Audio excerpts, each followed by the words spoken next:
का पहला प्रेम विवाह हो चुका है या आपका विवाह हो चुका है और आपका डाइवोर्स हो गया है, दूसरा विवाह करना शुभ रहेगा अथवा नहीं रहेगा। तो मैं एक बात बता दूं कि ये जो राशियां हैं ये तो बदलती रहती हैं, लेकिन जो हमारे भाव होते हैं कुंडली में, जैसे प्रथम भाव, द्वितीय भाव, तृतीय भाव, चतुर्थ भाव, पंचम भाव, षष्ठ भाव, सप्तम भाव।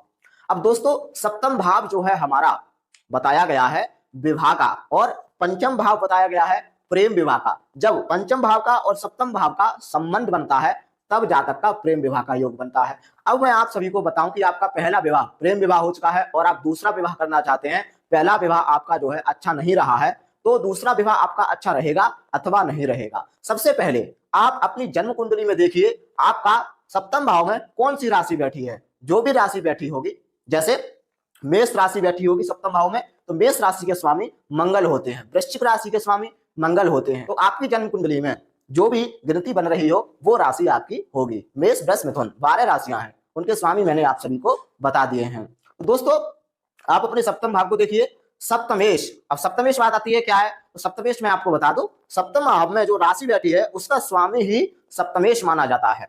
यदि आपकी जन्म कुंडली में सप्तमेश 6, 8, 12 भाव में चला गया हो तो ऐसे में जातक का विवाह अवश्य टूटता है।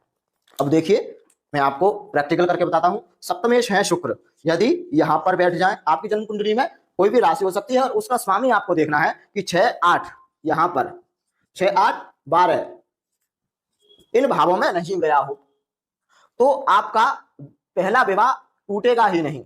इन अवस्था में पहला विवाह टूटता है।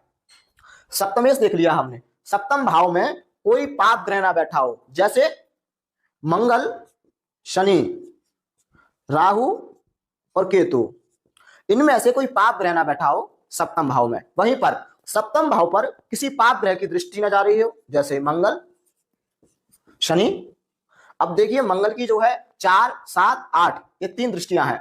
अगर मंगल यहां पर बैठा होगा तो इसकी चौथी दृष्टि सप्तम भाव पर पड़ रही होगी। अब आप अपनी जन्म कुंडली में देखिए मंगल आपका कहां पर बैठा हुआ है और सप्तम भाव पर कौन सी दृष्टि जा रही है। वहीं से 7वीं दृष्टि मंगल की सप्तम भाव पर लग्न से पड़ेगी और 8वीं दृष्टि मंगल यदि द्वादश भाव में बैठा होगा तब 8वीं दृष्टि पड़ेगी। यदि मंगल की दृष्टि पड़ रही हो, शनि की दृष्टि पड़ रही हो, शनि की दृष्टियां हैं 3, 7, 10, तो जब शनिदेव पंचम स्थान में बैठे होंगे तो पंचम स्थान से तीसरी दृष्टि से सप्तम भाव को देखेंगे। तो इस अवस्था में भी जो है जातक का विवाह टूटता है और यदि प्रेम विवाह किया हो तब भी टूटता है।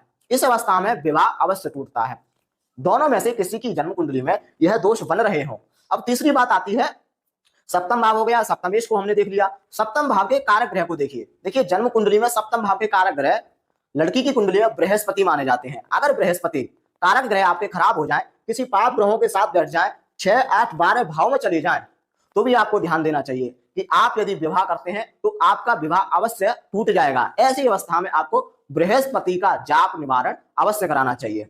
और ये तीनों चीज मैंने बता दी, कारक बता दिया, सप्तमेश और सप्तम भाव।